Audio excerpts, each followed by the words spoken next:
Assalamualaikum warahmatullahi wabarakatuh. Saya Bella Wahyurianti dari D3 Akuntansi Fakultas Ekonomi dan Bisnis dengan NIM C0C0219. Di sini saya akan menjelaskan tentang penyusunan anggaran utang dan modal. Penyusunan anggaran utang dan modal. Utang disebut juga dengan modal asing, sedangkan modal disebut juga dengan modal sendiri atau ekuitas. Jadi modal terdiri atas modal asing dan modal sendiri. Jenis utang dan manfaatnya. Anggaran utang adalah anggaran untuk memperoleh dan membayar utang. Utang kebalikan dari piutang. Utang adalah kewajiban debitur peminjam untuk melaksanakan sesuatu kepada kreditor pemberi pinjaman selama jangka waktu tertentu.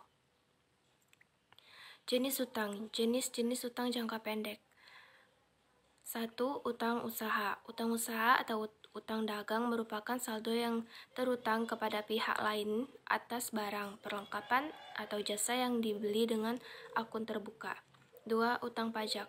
Pajak ini disebut pajak pertambahan nilai (PPN) atau pajak penjualan. Tarif pajak ditentukan atas dasar persentase tertentu dari harga jual. 3. Utang dividen. Utang dividen adalah dividen yang dapat dibayar sebagai mana diumumkan oleh Dewan Komisaris perusahaan tapi pada akhir periode belum dibayar dan dicatat sebagai hutang dividen. Jenis-jenis liabilitas jangka panjang. 1. Utang obligasi. Obligasi adalah suatu istilah yang dipergunakan dalam dunia keuangan yang merupakan suatu pernyataan utang dari penerbit obligasi kepada pemegang obligasi beserta janji untuk membayar kembali pokok hutang. 2. Wesel bayar jangka panjang.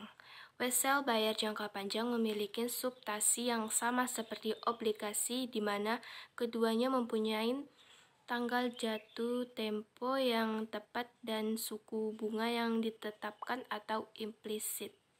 3. Wesel bayar hipotek.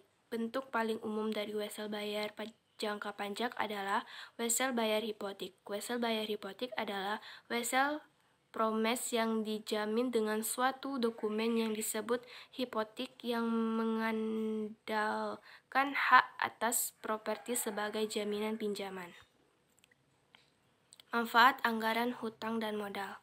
1. Kemajuan perusahaan bila hutang tersebut dikelola dengan baik.